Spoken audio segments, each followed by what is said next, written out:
মাধবীর অহেতুকী করুণায়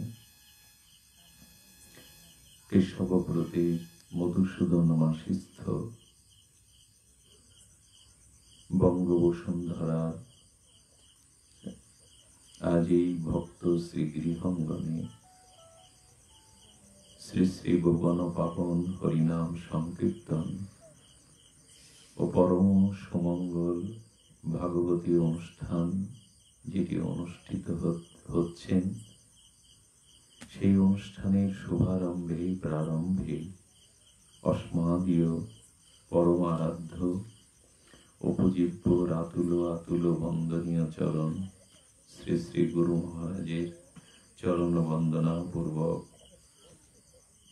সমাগত মহাপ্রভুর প্রিয় অনুরাগী ভক্তগণ, স্নেহময়ী কল্যাণীয় মাতৃমণ্ডলী, আজ ভক্ত গৃহঙ্গনে ভগবত কথা গুণগাথা শ্রবণে ব্রতী হয়ে যারা মঙ্গলময় উপস্থিতি হয়েছেন, আপনাদের সকলের চরণে বন্দনাপূর্বক ধন্যবাদ প্রণতি জ্ঞাপন করি।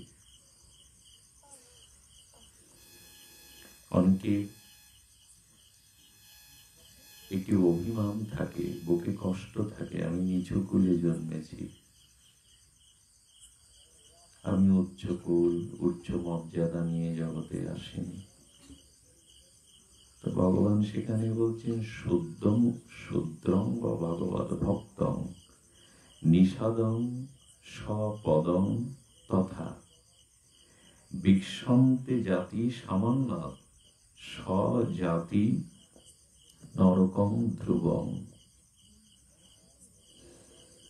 যদি চণ্ডাল হয়, কুকুরভোজী চণ্ডাল, যদি শূদ্র হয়, অত্যন্ত হীন অধম হয়, তবু যদি কোন সাধু কৃপায় বৈষ্ণব মহিমায় সে গোবিন্দ ভজন করে, তাকে কখনো সামান্য বা নিচু মনে করবে না। কারণ দেবতারা পর্যন্ত কৃষ্ণ ভক্ত বলে তাকে বন্দনা করবে, তুমি নিচু ভাববে না।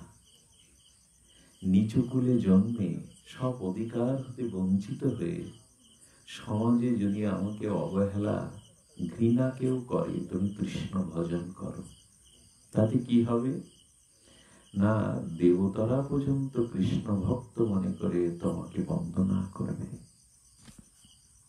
ভগবানের ভজনে কি মহিমা! এই জন্য বলেন, কৃষ্ণ ভক্ত নিচ জ্ঞানে যে করে দর্শন। যিনি সদ্গুরুদেবের চরণাশ্রয় করেছেন, হরিনামকে আশ্রয় করেছেন, সাধু সঙ্গ হরিকথা যার নিঃশ্বাস প্রশ্বাসের ন্যায় বেঁচে থাকার অবলম্বন, সেই কৃষ্ণ ভক্ত তাকে যে নিচু মনে করে জাতির বিচার করে দর্শন করে, তাকে যে জাতির বিচার করে ওই দৃষ্টিতে দর্শন করে, বললেন আমি আপনাদের লিখে দিতে পারি, ঋষিদের কথা শাস্ত্রের কথা, সে অবশ্যই নরকগামী হবেই হবে। সদ্গুরুর দীক্ষা নামাশ্রয় করেও যদি, ভগবানের ভজন করার পরেও যদি কেউ তাকে নিচ ভাবে, হীন ভাবে, তবে শাস্ত্রে স্পষ্ট বলে দিয়েছেন তার নরক কেউ এড়িয়ে যেতে পারবে না। যেন কোনো কৃষ্ণ ভক্তকে জাতি দিয়ে, তার কুল দিয়ে বিচার করবেন না। ব্রাহ্মণ অপি দ্বিজ শ্রেষ্ঠ, চণ্ডাল অপি দ্বিজ শ্রেষ্ঠ হরিভক্ত পরায়ণা।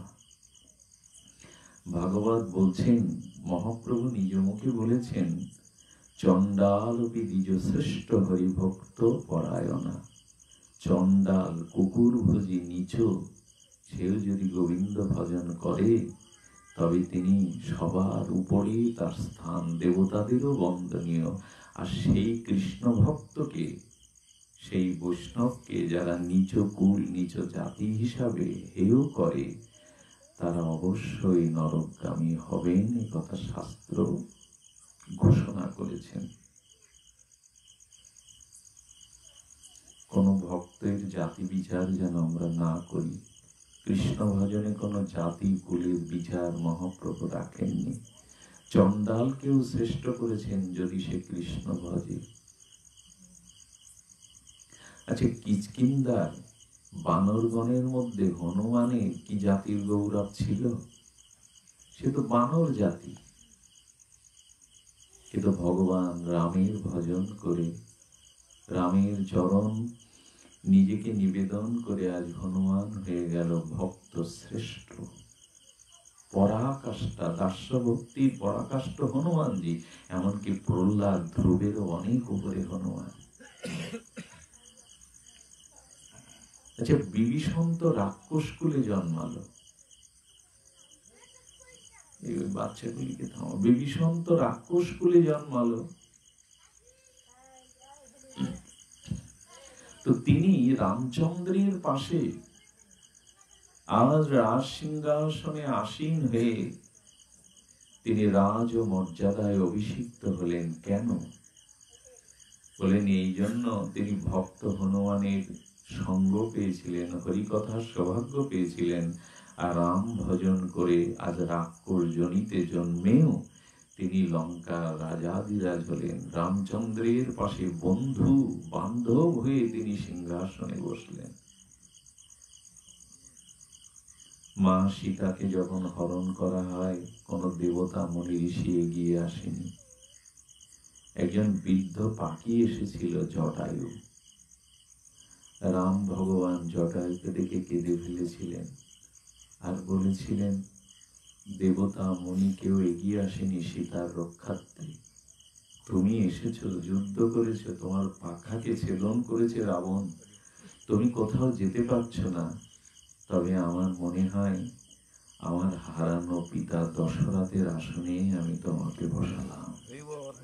ভগবান রামচন্দ্র বলছেন, আজ হতে আমি তো পিতৃহারা, আজ হতে আমার পিতা দশরথের স্থানে তোমাকে বসালাম। একটা বনের পাখিকে ভগবান পিতার আসনে বসালেন। এই জন্য কেউ যখন ভক্ত হয়, ভগবানের ভজন করে, তাকে নিচু বলে ভাবা যাবে না, তাকে জাতি বুদ্ধি দিয়ে বিচার করা যাবে না। রাক্ষস হয়েও প্রভু রঘুপতি রামচন্দ্রের পাশে যিনি বসেন, বিভীষণ, কিষ্কিন্ধার বানর হয়েও হনুমান জগৎ শ্রেষ্ঠ হন। কিসের কারণে? শুধুমাত্র ভগবত ভজনের কারণে। এই জন্য কি বলছেন, নমে ভক্তা চতুর্বেদী মদ ভক্ত সপাচ প্রিয়। আহা, তস্ময় দেয়ং তত গ্রাহ্যং সচ পূজ্য যথা হি অম। এই সরলত্ব হলো, যদি ব্রাহ্মণ কুলে জন্মগ্রহণ করে চারি বেদ তিনি মুখস্থ করেন, ঠোঁটস্থ করেন, তবু যদি সেই বেদজ্ঞ ব্রাহ্মণ কুমারও যদি গোবিন্দ চরণে তার রতিমতি না হয়, ভক্তি না হয়, তবে গোবিন্দ বলছেন ব্রাহ্মণ কুলে জন্মালেও, বেদ তার মুখস্থ থাকলেও, যদি আমার চরণে ভজন না করে, সে কখনো আমার প্রিয় হতে পারে না, কখনো প্রিয় হতে পারে না। তিনি আমার প্রিয় হতে পারেন না, এটা সত্য সত্য সত্য। বারবার কড়াল করে ভগবান বলেছেন সে আমার প্রিয় না। যদি বিপরীতে চণ্ডাল আমার ভক্ত হয়, আমার চরণে সমর্পণ করে, তবে সে মোর প্রিয়, জানিও নিশ্চয়। আচ্ছা, হরিদাস ঠাকুর ব্রাহ্মণ কুলে নাকি জন্মেছিলেন, কিন্তু যবন কুলে তিনি প্রতিপালিত হয়েছিলেন, এটি সত্য। সব গ্রন্থই বলছে যবন কুলে তিনি প্রতিপালিত হয়েছিলেন। লজ্জা ঢাকার জন্য এক টুকরো কাপড় পরত। তো মহাপ্রভু যখন তাকে আলিঙ্গন করতে যাচ্ছেন, ছুঁয়ো না বলে, অস্পৃশ্য বলে, পামার বলে পিছাচ্ছেন। মহাপ্রভু এই কথা কেন বলল? তোমার পবিত্র গুণ নাহি তো আমাতে। প্রভু কহে, তোমায় স্পর্শী পবিত্র হইতে হরিদাস, তুমি পিছিয়ে যাচ্ছ কেন? আমি তোমাকে আলিঙ্গন দিতে যাচ্ছি, তুমি পিছাচ্ছ কেন? কারণ আমি পবিত্র হব বলেই তোমাকে আলিঙ্গন দিতে যাচ্ছি। শ্রীকৃষ্ণ চৈতন্য ভগবানকে রাধা কৃষ্ণ মিলিত তনু। শ্রীকৃষ্ণ ভগবান হলেন সর্বভগবানেরও ভগবান, সর্ব ঈশ্বরেরও ঈশ্বর, সর্ব অবতারের সার। সেই চৈতন্যদেব বলছেন আমি পবিত্র হব হরিদাস তোমাকে স্পর্শ করে। এটা বানানো স্তুতি কথা নয়। তার মানে ভগবান জগতের সামনে দৃষ্টান্ত রেখে গেলেন হরিদাসকে দিয়ে। যারা কৃষ্ণ নাম আশ্রয় করে, যারা ভক্তির আশ্রয় করে, ভগবান বললেন আমিও পবিত্র হওয়ার জন্য সেই ভক্তকে স্পর্শ করবার জন্য লালায়িত হই। এর থেকে বড় কথা হতে পারে? স্বয়ং শ্রীকৃষ্ণ চৈতন্য রাধা কৃষ্ণ মিলিত তনু পরতত্ত্ব সীমা তিনি। আচ্ছা, হরিদাসকে কি বললেন মহাপ্রভু? যদি জিজ্ঞাসা করেন মহাপ্রভুর মধ্যে অপবিত্রতা কোথায়, উনি তো স্বয়ং রাধা কৃষ্ণ মিলিত প্রেমময়, ওনার ভিতরে অপবিত্রতে বোধ করাও তো অপরাধ। তবে মহাপ্রভু ব্যাখ্যা দিয়েছেন, হরিদাস, যে ভক্তের মধ্যে যত নিরভিমান, দৈন্য, অহংকার শূন্যতা, যে নিজের প্রচার, নাম প্রচার এগুলি চাই না, যে একমাত্র জীবনে ভগবানকে প্রতিষ্ঠা করতে চায়, হরিদাস তুমি ভালো কাপড় পরনি কোনোদিন, তুমি জন্ম থেকেই সন্ন্যাসী, কিন্তু তুমি সন্ন্যাসী নাম পরিবর্তন করে আমি মহান ত্রিদণ্ডী সন্ন্যাসী এই অভিমান তোমার নাই। তুমি ঘর বাঁধনি, তুমি সর্বত্যাগী। তো আমার মনে হয় আমার থেকে তোমার বৈরাগ্য ত্যাগ দৈন্য বেশি। তোমার মতো দৈন্য নিরভিমান আমারও নাই। এই দিক দিয়ে আমি তোমার থেকে অস্পৃশ্য। কত বড় কথা! তো ভগবান মর্যাদা দিচ্ছেন ভক্তকে, আমি তোমাকে স্পর্শ করব নিজে পবিত্র হও বলে। আপনি আমি বিচার করলে ঠিক হবে ও নিচু, ও পাপী।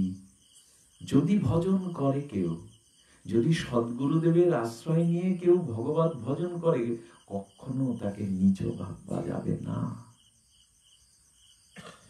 অবারিত নরকের দ্বার তার জন্য খোলা। মহাপ্রভু বলছেন, দেখুন কৃষ্ণ ভজন করলে কে বলছেন, হ্যাঁ, সারাক্ষণ করো তুমি সর্বতীর্থে স্নান। বলেন যিনি ভক্ত হয়, হরিনাম আশ্রয় করে, তীর্থের কাছে তার যাওয়া লাগে না, তীর্থই তার কাছে আসে। সর্বতীর্থে তুমি স্নান করছো হরিদাস। সারাক্ষণ করো তুমি চারি বেদ অধ্যয়ন। বেদ তো জানেই না হরিদাস, লেখাপড়া জানে না, তো চারি বেদ কোথায় অধ্যয়ন করলো? বললো চারি বেদের যে মূল নির্যাস, সেই হরিনাম ভগবান ভক্তি তুমি আশ্রয় করেছো। তুমি চারি বেদ সর্বক্ষণ তোমার পাঠ করার ফল লাভ হয়ে যায়, কারণ তুমি ভক্তি আশ্রয় করেছো। এই জন্য এই জীবনে আপনাকে আমাদের সমাজে কেউ মর্যাদা দেবে না। আজকে তো পিতা মাতাও সম্মান পাচ্ছে না সন্তানের কাছ থেকে। যে মেয়েটা নিজের পিতা মাতা ঘরদোর ছেড়ে কারো গলে মালা দিয়ে স্ত্রী হয়ে এলো, সেও মর্যাদা পায় না ঘরে, চোখের জল ফেলে। তো সমাজে এখন কেউ কাউকে সম্মান করে না, পিতা মাতাকেই সন্তান মর্যাদা দেয় না, শ্রেষ্ঠকে মানে না। কিন্তু সেই যুগেও একজন কৃষ্ণ ভক্তকে মানুষ বরণ করে, পায়ে জল দিয়ে অভিষেক করে, তাকে মালা দিয়ে বরণ করে। কেন? তোমাকে করছি না, তুমি কোন কুলে কোন মানুষ এই জন্য করছি না, তোমার ভিতরে ভগবানের ভজন ভক্তি আছে, তাকেই সম্মান করছি আমরা, তোমাকে না। তাহলে জগতে যদি আপনি জগতের মানুষের নিঃস্বার্থ ভালোবাসা পেতে চান, মানুষের কাছে হৃদয়ে স্থান চান, তাহলেও ভক্ত হতে হবে, কৃষ্ণ ভজন করতে হবে। তাহলে দেখবেন এই সমাজের প্রতিটি মানুষ আপনাকে প্রায়শ শ্রদ্ধার দৃষ্টিতে দেখবে। সমালোচনা করলেও বলবে না ওনার এই গুণটা আছে। নিন্দা করছে, সমালোচনা করছে, তবু দেখবেন বলে বসবে যে না ওনার এই গুণটা আছে। এই জন্য আমাদের উচিত হবে এই ভগবানের ভজন পরায়ণ হওয়া। এটা ছাড়া আমাদের প্রকৃত কোনো মানুষের যে অকৃত্রিম ভালোবাসা, শ্রদ্ধা, এই জন্য ভক্তের জাতি বিচার যেন না করে। আরো কি বলেছেন? সংকীর্ণ জনয় পুতা যে ভক্তা মধুসূদনে, মেলেচ্ছ তুল্যং কুলীন নাস্তে যে না ভক্তা জনার্দনে।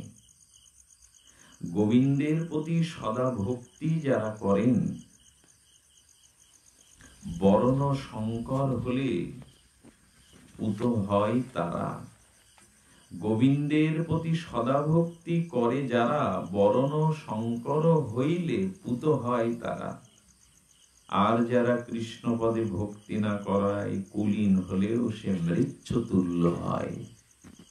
তার মানে বস্তুতস্তু প্রস্তাবনা বিচার হলো, ভগবানের ভজন করলেই কেবল আপনার জীবন ধন্য হবে, সার্থক হবে। এছাড়া জীবন সার্থক করার আর কোনো উপায় জগতে নাই। এখন করতে হবে কি করে? সাধু সঙ্গ করতে হবে। আচ্ছা, সাধু সঙ্গ আমরা করছি, হরিনাম করছি, তীর্থে যাচ্ছি, তিথিগুলো উদযাপন করছি, তবু কোথায় যেন আমাদের পতন হচ্ছে। আমরা ঠিক যেভাবে ভজন করে গোবিন্দের চরণের রতিমতিতে একটু প্রগতিতে এগিয়ে যেতে চাই, কোথায় যেন বাধা, পিছনে পড়ে যাচ্ছি, বারবার পিছনে পড়ে যাচ্ছি। এর কারণটা কি মা? ভজন তো করছি, গুরুদেবের চরণাশ্রয় তো করেছি, একাদশী তিথিগুলোও তো আমি মানি, তো কোথায় বাধাটা, কোথায় আমার? আমি পিছিয়ে পড়ছি কেন? পিছিয়ে পড়াটা কেমন জানেন? এখন তো রাত বেশি হয়নি, এরকম নির্মল বাতাস বইছে, উন্মুক্ত নীল আকাশের নিচে বৃন্দাজি শোভতে হচ্ছে, খোল করতাল এখানে আছে, এটা তো বৈকুণ্ঠ, কিন্তু আপনাদের আর্ধেকে মানুষের চোখে ঘুম নেমে এসেছে। এইগুলো পিছিয়ে যাওয়া। সাধু সঙ্গে খোল করতাল বৃন্দাজির সামনে হরি কথা হচ্ছে, তবুও আমি ঝিমাচ্ছি, ঘুমাচ্ছি, আমার চোখ মুখ বলছে আমি আর নিতে পারছি না হরি কথা। জানবেন এইগুলো হলো পিছিয়ে পড়া। এগুলো খুব ঘোর অপরাধ হৃদয়ে থাকলে এগুলি আসবে। আচ্ছা, যার ঘরে চোর বা ডাকাত ঢুকেছে, আপনার রক্ষিত সব সম্পদ চুরি করে নিয়ে যাচ্ছে, ওই সময় শরীর ক্লান্ত থাকলে ঘুমাবেন তো? ঘুমাবেন না এই জন্য যে আপনার সম্পদ চুরি হয়ে যাচ্ছে। আরে বললেন ওই টাকা পয়সা গয়না তো আবার করতে পারবে, কিন্তু তোমার আয়ুরূপ সম্পদ চুরি হচ্ছে, তোমার আয়ুটা চলে যাচ্ছে, তুমি এইখানে অলসতা করছো কেন? চোর ঘরে ঢুকে সন্ত্রাসী চুরি করলে আমার ঘুম হয় কি রাত্রে? আর সম্পদ চুরি হয়ে যাচ্ছে, প্রাণের সম্পদ, কষ্ট করে রোজগার করা। তো তোমার আয়ুর থেকে বড় সম্পদ কি আছে? ওইটা তো চলে যাচ্ছে এখন, এই সেকেন্ডটা, এই মিনিটটা, তো তুমি ঘুমাচ্ছ কেন? অনেকে উঠে যায়, পাটা আরম্ভ হলে উঠে যায়, বলে মাজায় দোষ, পায়ে ব্যথা, সারাদিন পরিশ্রম তো তোমার মতো করতে হয় না, ইত্যাদি ইত্যাদি অজুহাত। এগুলো ঠিক না, ঠিক না। এই জন্য শুনে রাখুন, এই কথাটি একটু লিখে নেন মনে। যতদিন ভগবত কথা, ভগবানের নাম রূপ লীলা, ভাগবত কথাতে রুচি না হবে, ক্ষুধা না জাগবে, জানবেন অনেকগুলি অপরাধ, অনেকগুলি অন্যায় আপনার বুকে বাসা বেঁধে আছে। হরি কথাতে রুচি না হলে কখনো কারো ভক্তি জগতে প্রবেশই ঘটবে না। এই জন্য নববিধা ভক্তির প্রথমেই বলেছে শ্রবণম, শ্রবণ। হরিকথা শ্রবণে যদি রুচি না আসে, তন্ন তন্ন পরীক্ষা নিরীক্ষা করবেন, আমার কোথায় অপরাধ আছে। আচ্ছা, পিছিয়ে যাচ্ছি কেন আমরা? সেটাই তো বলছিলাম। দীক্ষা নিয়েছি, ধামেও যাই, হরিনামও করি, সাধু সঙ্গ করি, পিছাচ্ছি কেন? এখনো কাম গেল না, ক্রোধ গেল না, চিত্ত বিশুদ্ধ হলো না, এখনো মনের সংশোধন হলো না, তো হলোটা কি? এইগুলো, এই বাধাটা কোথায়? তো বাধাটা শুনুন। বাধাটা বলছেন, আয়ু শ্রিয়ং যশধর্মং লোকানো আশিষ এবচা হন্তি শ্রেয়াংশি সর্বাণি পুংস মহতিক্রম।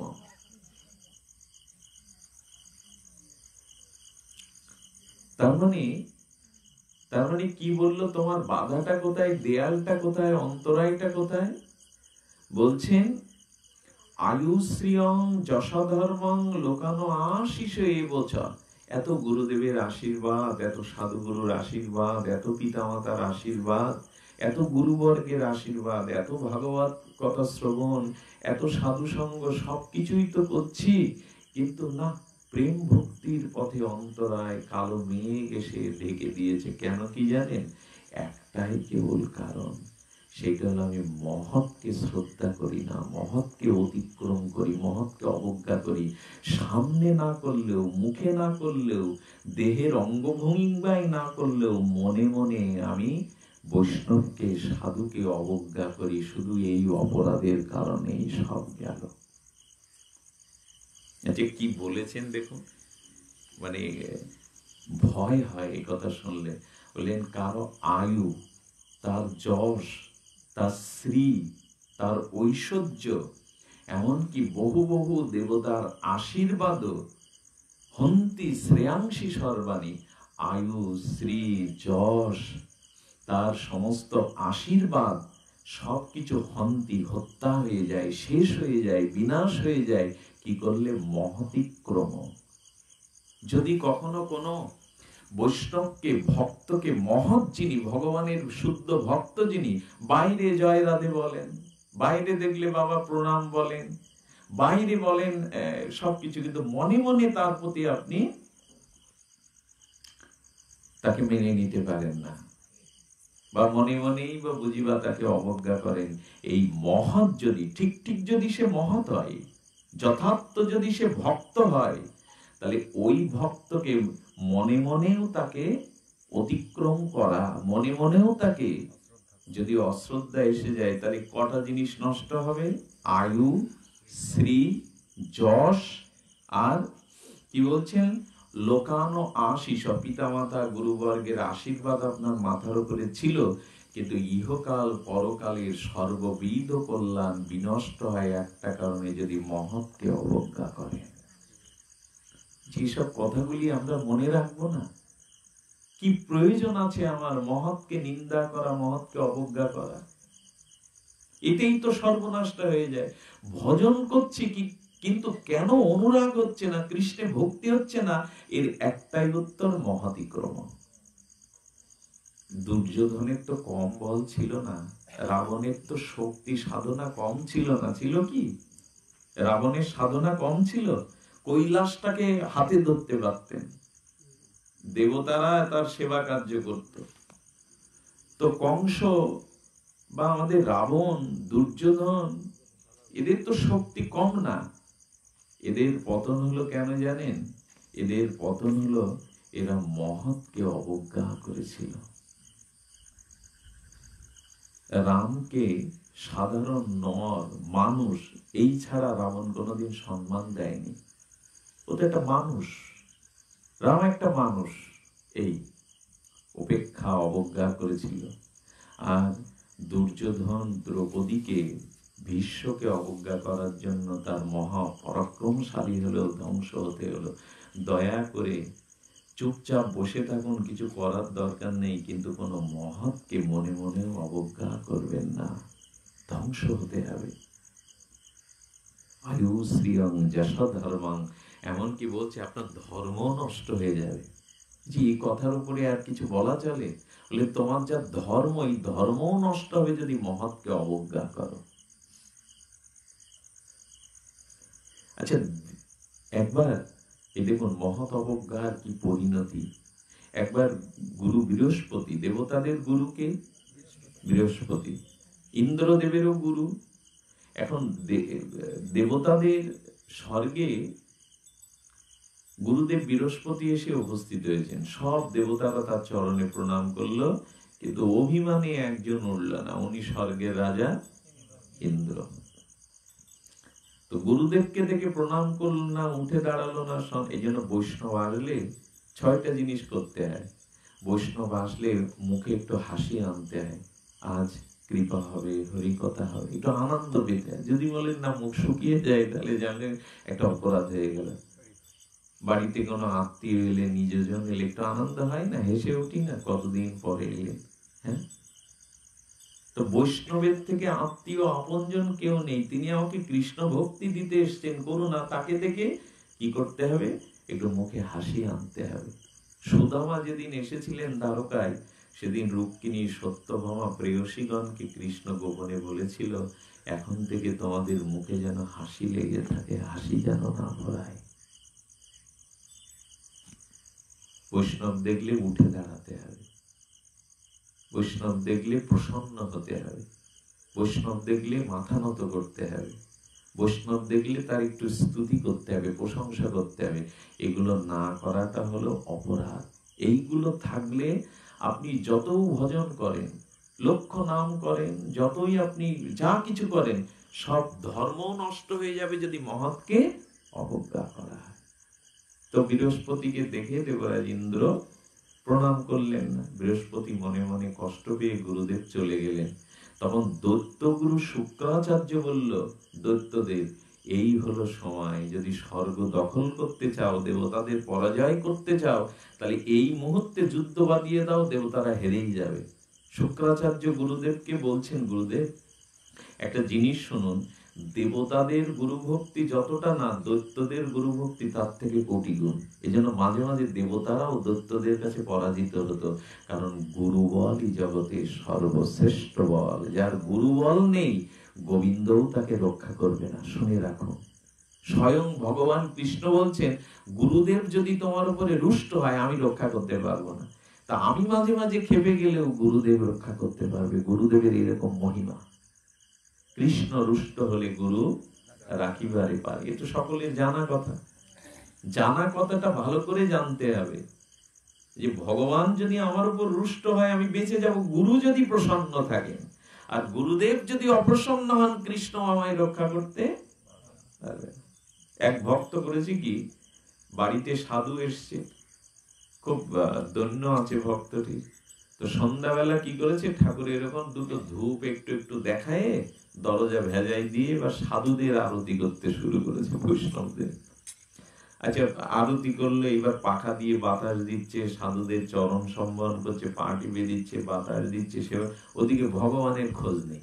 সেই যে একটু ধূপ দেখিয়ে দরজা বন্ধ করেছে, আর ভগবানের কিছু, সব বৈষ্ণবদের বাতাস দেওয়া, জল দেওয়া, প্রসাদ দেওয়া, তাদেরকে সেবা করা, সবকিছু বাতাস দিচ্ছে। রাত ৩টে পর্যন্ত গরমের দিনে, তখন তো কারেন্ট নাই, বাতাস দিয়ে চলেছে। এক সাধু জেগে উঠে কি বলল, তো বাবা তুই ঘুমাসনি, তো তুই সেই সন্ধ্যা থেকে এইভাবে বাতাস দিয়ে চলে যাবি? বললাম, আপনারা অনুমতি না দিলে, আপনার পরম বৈষ্ণব, আমি কি করে বিশ্রামে যাব? তুই শিগগির যাও, স্নান করে মন্দিরের দুয়ার খোলো, মঙ্গল আরতির সময়। এখন উনি স্নান করে এসে যখন মন্দিরে দরজার ধাক্কা দেবেন, ভেজিয়ে রেখেছিলেন সন্ধ্যাবেলা, তখন ভেতর থেকে হাঁক দেওয়া, ভেতর থেকে হাঁক দেওয়া, আর দরজা খুলছে না। উনি বলছেন, ভেতরে তো কেউ নাই, ভেতরে তো ভগবানই আছেন বিগ্রহ, ভেতরে তো কেউ নাই। তখন বলছে, প্রভু তুমি দুয়ারটা খোলো। আমার তো তোর দরকার নেই, আমার কাছে এসে কি করবি? সেই সন্ধ্যাবেলা একটু ধূপ দিলি, তারপরে তো সারা রাত সাধুদের সেবা করলি, আমার খোঁজার কি নিবি? তা আমার সেবার দরকার নেই। যাদের সারা রাত, ভগবান অভিমান করে ভক্ত করছে, যাদের সেবা করেছিস যা ওদের কর, আমার মন্দিরে তোর আশা লাগবে না, যা। অভিমান হয় তো, ভালোবাসা থাকলে তো অভিমান হয়। বলছি, প্রভু তুমি নিজেই বলেছো ভাগবতে, তোমার থেকে নাকি বৈষ্ণব সেবা বড়।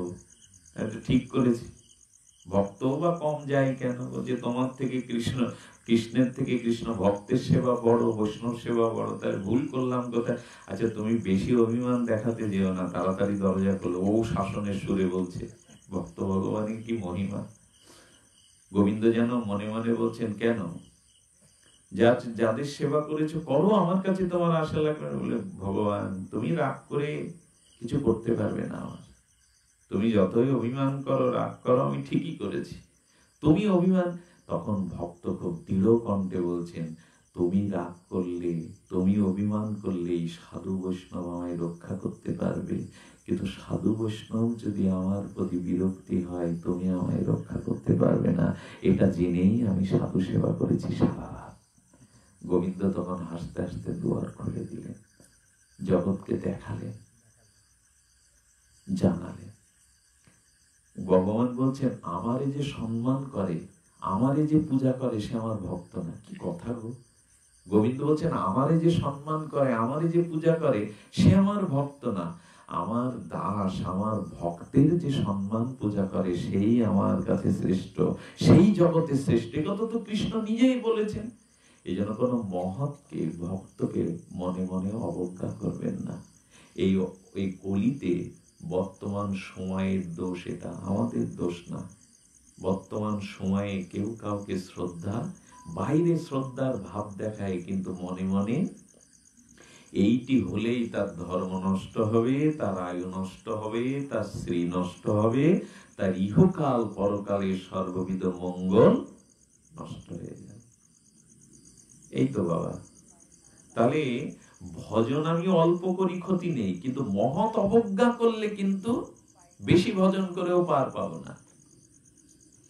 অল্প ভজন করেও পার পাবো যদি সাধুগুরু বৈষ্ণবের প্রতি রতিমতি হয়। আমরা বেশি যাব না, এইখানে আমরা একটু আস্বাদন করব। কি আস্বাদন? এখন একটাই উপায়, অশ্রদ্ধা পরিত্যাগ করে বৈষ্ণব ভক্তকে যথাযথ সম্মান প্রদর্শন করে। ওদিকে বলছিলাম যে দৈত্যগুরু তখন শুক্রাচার্য বলে বসলো, এই মুহূর্তে আক্রমণ করো। কেন? ইন্দ্রের গুরু ভক্তি তে অপরাধ হয়েছে, গুরুদেব বিমুখ হয়ে চলে গেছেন, যার গুরু বল নেই তাকে পরাজিত করা যাবে। ওই সময় কিন্তু দৈত্যরা ইন্দ্রকে পরাজিত করে স্বর্গরাজ্য দখল। এর মানে কি দাঁড়ালো? যদি আপনার জীবনে গুরু অবজ্ঞা হয়, সাধু অবজ্ঞা হয়, তবে আপনি দেবরাজ ইন্দ্র হলেও পরাজিত হয়ে যাবেন, শেষ হয়ে যাবেন, যদি গুরু অবজ্ঞা হয়ে যায়, সাধু অবজ্ঞা হয়ে যায়। আগেকার দিনে দেখতাম, আপনাদের এই গ্রামের মায়েরা এখনো মানে, তুলসীর ছায়া পড়লে ডিঙায় না। কোন বৈষ্ণব যেতে গেলে, গুরুজন যেতে গেলে, তার এক কোনায় দাঁড়ায়, ছায়াটা যেন না মারায়। এগুলো লোক দেখানো, বাড়াবাড়ি না। এইগুলো যারা বাড়াবাড়ি মনে করে, কুসংস্কার, তারাই খাই দিল সমাজটা। এইগুলো, এই শ্রদ্ধাগুলো ছিল বলে আগের মানুষ লেখাপড়া না জানলেও, টাকা পয়সা বেশি না থাকলেও, এত শাস্ত্র জ্ঞান, এত কীর্তন, এত পাঠ না থাকলেও তাদের কল্যাণ আর শান্তি ছিল একটা কারণে, তারা শ্রদ্ধাটা বজায় রাখত। শ্রদ্ধাটা ছিল তার। এখন তো এটাই চলে গেছে। বেশি শাস্ত্র জানার থেকে আরো কল্যাণ যদি আপনার হৃদয়ে শ্রদ্ধা থাকে, ভক্তি থাকে। তো এখন কি করতে হবে? গুরু বল না থাকলে কিন্তু দেবতা হয়েও পরাজিত হবে। তার দৃষ্টান্ত আমরা নিলাম। শুক্রাচার্য বুঝলো, এই কথা বলতে নিষেধ করো। শুক্রাচার্য বুঝলো যে গুরু বল না থাকলে তাকে পরাজিত করা যাবে, সে হেরে যাবে, পরাজিত হবে।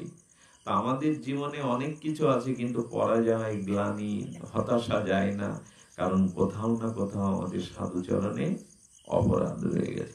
এখন কি করতে হবে? এখন কি করতে হবে? এই দেখুন, এখন উপায় একটাই। আপনাদের কেউ ঘুমায়েন না, চোখের সামনে যদি কেউ ঘুমান, বড় কষ্ট হবে। জেগে থাকুন, অলসতা পরিহার করুন, একটু শ্রবণ করুন। সাধু সঙ্গ পরিসংগাদ সাধবরোপি সাধুতা, উপায় বলছেন এখানে।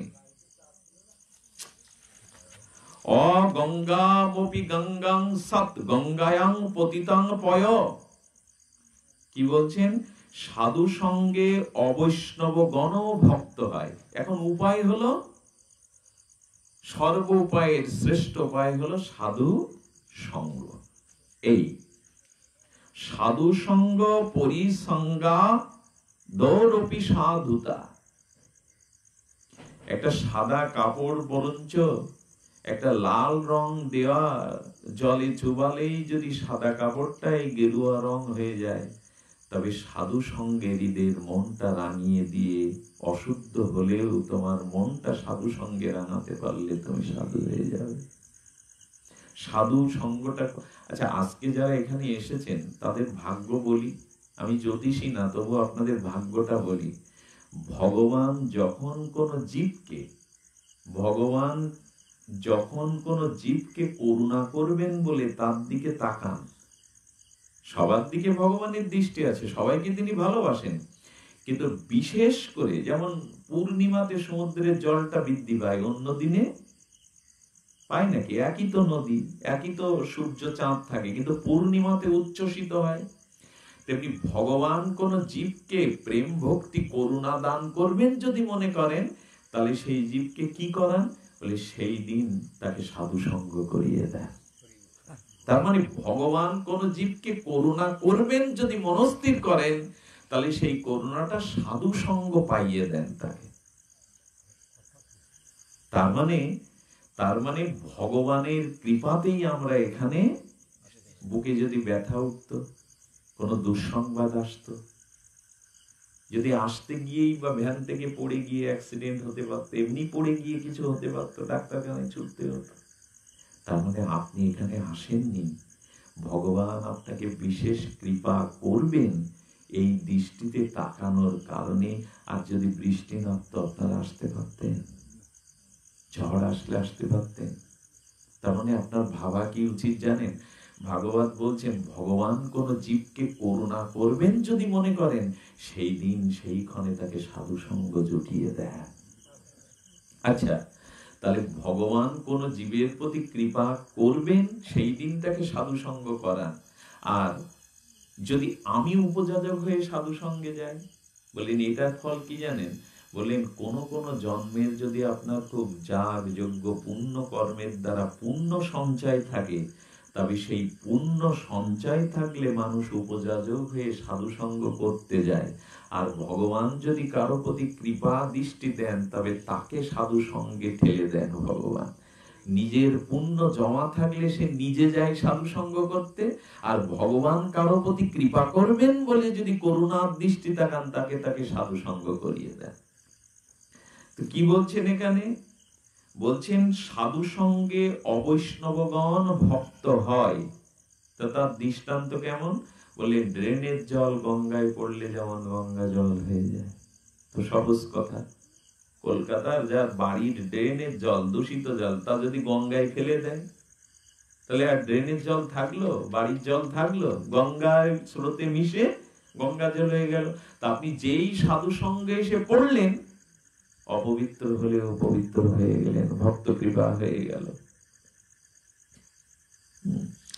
এই জন্য বলছেন তবে। আচ্ছা, এই তো সাধু সঙ্গের মহিমা শুনলাম আমরা। কি শুনলাম? ভগবান কৃপা করলে তাকে সাধু সঙ্গ করান, আর আমার পূর্ব জন্মে কোন পুণ্য সঞ্চয় থাকলে আমি সাধু সঙ্গ করতে যাই। আর সাধু সঙ্গ করলে কে অভক্ত ভক্ত হয়ে যায়, অশুদ্ধতা শুদ্ধতা আসে। তার দৃষ্টান্ত প্রমাণে বলছেন ড্রেনের জল গঙ্গায় পড়লে যেমন গঙ্গা জল হয়ে যায়। আচ্ছা, এই তো গেল সাধু সঙ্গের কথা। এবার একটু আপনাদের বলে যায় অসৎ সঙ্গের পরিণাম কি। এ তো সাধু সঙ্গের মহিমা শোনা হলো, আর যদি আপনি অসৎ সঙ্গ করেন তার পরিণতি কি ভয়াবহ। দেখুন, আমার লোমের দিকে তাকান, শিহরণ হচ্ছে কাটার মতো। এখনো কথাটা মনে এসেছে, মুখে বলিনি, কিন্তু আগে থেকে শিহরণ হচ্ছে যে অসাধু সঙ্গের কি পরিণতি। কি বলছেন? আহ্লাদ পাত্র সংস্পর্শাৎ, আহ্লাদ পাত্র সংস্পর্শাৎ নিঃশ্বাস সহ ভোজনাৎ সন্তরতীহ পাপানি তৈল বিন্দু বিভস্মি। তার মানে কি আশ্চর্য! অসৎ সঙ্গ যদি কেউ করে কি হয়? আচ্ছা, অসৎ কারা এটা আগে বুঝতে হবে। আমরা বলছি তো অসৎ এবং সতের সঙ্গ, সৎসঙ্গ, অসৎ কারা? কিছু অপরাধ যদি না নেন, অসৎ আমরা সকলেই, আমাদের কম বেশি দোষ ত্রুটি অপরাধ আছে, কিন্তু এর মধ্যে বাঁচতে হবে যে মূল দুইজন হলো জগতে অসৎ। এই দুটো সঙ্গ যদি ছাড়তে পারেন, তাহলে আপনার ভক্তি অল্প ভজনেই আপনি ত্রাণ পেয়ে যাবেন। আচ্ছা, বাঁচতে হবে কি করে? অসতের মধ্যে দুটি অসৎ হলো শ্রেষ্ঠ, এদেরকে ত্যাগ করে চলতে হবে জীবনে। যত কিছুই আপনার সমস্যা হোক, এদের ত্যাগ করতে হবে। তা আপনি বুঝবেন কি করে যে এই দুটি বা এই দুজনই হলো সেরা অসৎ? এদের সঙ্গ করলে কৃষ্ণ ভক্তি অন্তর্ধান সর্বনাশ হবে। এক মন্ত্রীকে রাজা বলছেন, দৃষ্টান্ত আসছে, আচ্ছা আমার রাজ্যে অলস কতগুলো লোক আছে, একটু তোমার তো বুদ্ধি খুব মন্ত্রী, দেখো তো আমার রাজ্যে অলস লোকগুলো আলাদা করা যায় কিনা, যারা খুব অলস। বলছি খুব অলস। মন্ত্রী বলতে এতে আর সমস্যা নেই, ঢেড়ি পিটিয়ে দিল, আজ থেকে রাজা বিরাট অট্টালিকা করে রেখেছেন, যারা অলস তারা দিব্যে এসে খাওয়া পাবেন, ঘুমানো পাবেন, যা কিছু পাবেন, বিল্ডিং এ থাকতে পারবেন। গড়ে এসে 2 দিনেই বিল্ডিং ভরে গেছে, নতুন বিল্ডিং ও ভরে গেছে। রাজা বলছে আমার রাজ্যে এত অলস লোক, এত অলস। মন্ত্রী বলছে, রাজা না, এরা সবাই অলস না, তাই এদের মধ্যে তুমি প্রকৃত অলস এটা বের করে দাও। বলে সে বুদ্ধিও আমার জানা আছে, প্রকৃত অলস আমি বের করে দেবো। বললেন কি, পেট্রোল দিয়ে আগুন জ্বালিয়ে দিয়েছে বিল্ডিং। আপনারা জানেন তো, আগুনের হাতে বাঁচবার জন্য গড়ে সব দৌড় দিয়েছে, 2 জন আর বিছানা থেকে উঠছে না। একজন বলছে, ও তো আগুন লেগেছে সব দৌড়াচ্ছে। বলো আসতে থাকুক, এখনো তো আমার ঘর পর্যন্ত আসেনি। মন্ত্রী দূর থেকে বলছেন, পাওয়া গেছে, প্রকৃত আলসে পাওয়া গেছে, আমার ঘর পর্যন্ত তো আসেনি, আসুক আমার ঘর পর্যন্ত। আরেকজন বলছে, তো তুমি? জীবনে তো অনেক পড়লাম, আগুনে পড়ার আর ভয় নেই, আরাম করে আসি, এখানেই থাকি। এই রাজা ঘোষণা করলেন, মন্ত্রী এই 2 জন খাঁটি অসৎ, এই খাঁটি অলস, এদের কি আপনি পুরস্কার করেন, এদের থাকতে দেন। এখন অসৎ তো আমরা প্রতিপত্তিকেই, আমাদের কিছুটা অসৎ গুণ আছে, কাম ক্রোধ আছে, আমাদের দুর্বৃত্ত আছে, অপরাধ আছে, তার মধ্যে কোন দুটো সঙ্গ ত্যাগ করতে হবে জানেন? খুব খুব মার্মিক কথা বললেন, অসৎ সঙ্গ ত্যাগ এই বৈষ্ণব আচার। আমি যদি বৈষ্ণব হতে চাই, তাহলে আমাকে আচরণের মধ্যে এই দুটো অসৎ সঙ্গ ত্যাগ করতে হবে।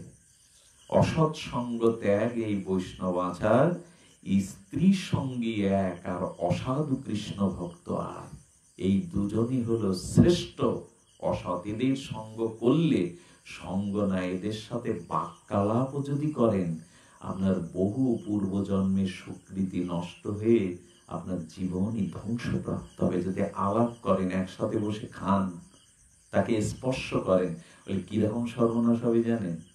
এখানে কি বলেছেন, কি করে বল, সন্তর স্তিহ পাপানি তৈল বিন্দু বিভব শশী।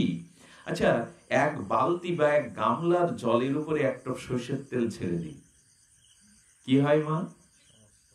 সমস্ত জলের উপরে খুব দ্রুত বিস্তার লাভ করে একটা পর্দা ফেলে দেয়। এক বিন্দু জল অত বালতির জলের মধ্যে পুরোপুরি উপরে একটা পর্দা ফেলে দেয়, দেয় কিনা? এক বিন্দু জল অতগুলো জলের মধ্যে উপরে একটা পর্দা বিস্তার করলো কি করে, প্রভাব বিস্তার করলো করে বেশি। বলে এক বিন্দু তেলের এই ক্ষমতা যদি হয়, তবে যারা অসৎ, তাদের গায়ের বাতাস লাগলে, তাদের গায়ের স্পর্শ লাগলে, তাদের সাথে বাক্যালাপ করলে, তাদের সরাসরি সঙ্গ করলে, আপনার জীবনের সমস্ত সুকৃতি নষ্ট হয়ে গিয়ে আপনাকে কামনা বাসনা ভোগের পথে, অসতের পথে জোর করে নিয়ে যেত করে প্রভাব বিস্তার করবে। কি দৃষ্টান্ত দিয়েছে ভগবান! সেই অসৎ কারা? এই দুটো কিন্তু ত্যাগ না করলে জপ ধ্যান কীর্তন গড়াগড়ি হাউমাউ কোনো কাজে আসবে না। আচ্ছা, ডাক্তার যদি কাউকে বলে, বাবা রোগ তো বাদিয়েছো কিসের জন্য, বুঝতে পেরেছি, এটা টানো, এই টানো, এই খাও, এই জন্য তোমার লাঞ্চে সমস্যা, জর্দা খাও বেশি করে, ধূমপান করো, ইত্যাদি ইত্যাদি। তো ডাক্তার তখন বলছে, বাবা ঔষধ আমি দিতে পারি, আমার আশাও আছে এই ওষুধে সারবে, কিন্তু কুপথ্যটা, ওই যা টেনে টেনে বা যা খেয়ে এগুলো বাদিয়েছো, কুপথ্যটা ত্যাগ করতে হবে। আচ্ছা, ওষুধও খাঁটি ওষুধ, ডাক্তারও খুব অভিজ্ঞ ডাক্তার, কিন্তু আপনি যদি ডাক্তারের কুপথ্য বিধিটা না মানেন, ওষুধও খান আবার কুপত্য খান, রোগ সারবে বাবা? ডাক্তারকে দেখাবেন।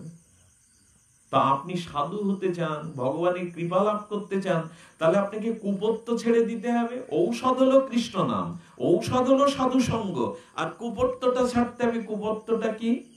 কুপত্তটা এই অসৎ সঙ্গ।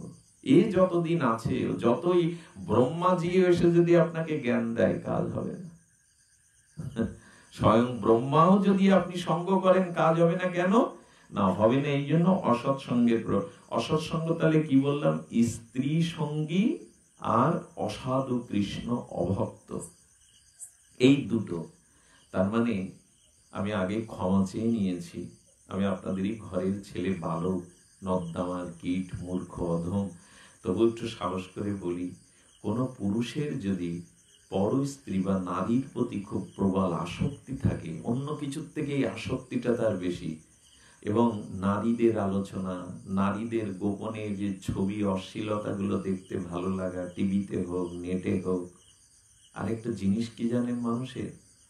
আপনি 3 দিন আগে ভগবানের মন্দিরে গিয়ে ভগবানের কি পোশাক পরা এটা আপনার মনে নেই, কিন্তু 5 বছর আগে কোনো কুদৃশ্য দেখেছিলেন, অসভ্য দৃশ্য, সেটা আপনার মনে এখনো আছে। তার মানে প্রমাণ করে কি, আমাদের অসৎটা মনে যেভাবে প্রভাব ফেলে, সৎটা অতটা প্রভাব ফেলে না। 5 বছর আগের কোনো বিভৎস, কুদৃশ্য, খারাপ ঘটনা আপনার মনে আছে, কিন্তু 3 দিন আগে মন্দিরে গিয়ে ভগবানের কি পোশাক পরা ছিল এটা বলতে বললে, এইখান থেকে ভাগবত শুনে আমরা যারা যাই, কেউ যদি বলে কি বললো বিল্বমঙ্গলজি, তুমি 15 মিনিট একটু আমায় বলো, পারবো না।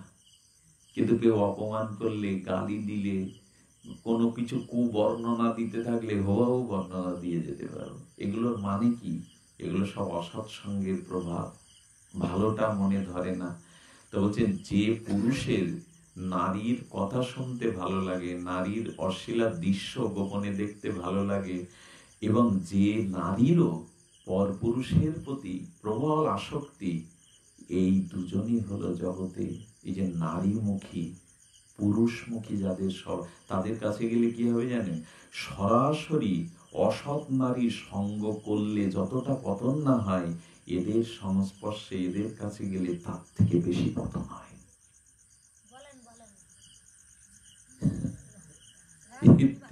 এর থেকে বেশি পতন হয়। অসৎ সঙ্গ, অসৎ সঙ্গ মানে আর কিছু না, আরে অনন্ত জন্মের পাপও নষ্ট হয়ে যায় এক কৃষ্ণ নাম দিলে। এক কৃষ্ণ নামে সমস্ত পাপ ক্ষয়। যদি বলেন বিল্বমঙ্গল কাকে বলছো, কাকে বলছি জানেন?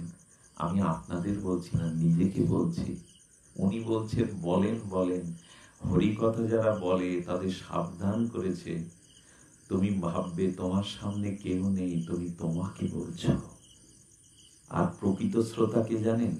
1000 শ্রোতা থাকলেও তিনি এইটা অনুভব করবেন, এখানে এই শাস্ত্রের কথাগুলো শুধু আমার জন্য বলা, আর কেউ এখানে নাই। যদি এই ভেবে বক্তা বলে আর কেউ শোনে, তাহলে তারই শাস্ত্র কল্যাণ করে দেয়, তারই মঙ্গল হয়। আমরা অনেক সময় কিরকম জানেন, যে দোষী, ওই দোষের কথা যখন হয় আমরা একটু আনন্দ পাই না, ওর ভিতরে পুড়ে যাচ্ছে, এরকম ভাববেন না, এগুলো খুব অন্যায়। আমরা মনে করি ওই দোষটা ওনার আছে, তো ওনার ভেতরে চলে যাচ্ছে, আমরা তো ওই দোষী না। খবরদার, ভাগবত কথা যখন শুনতে হয় তখন ভাববে এখানে দ্বিতীয় কেউ নাই, সব কথাগুলি আমার জন্য। তাহলে আপনার হরি কথাতে কাজ হবে, না হলে কিন্তু হরি কথা। আচ্ছা, গীতা তো ভগবান বলেছিলেন, মুখ বুঝে বলেছিলেন নাকি শব্দ করে বলেছিলেন? গীতা রথের উপরে উঠে।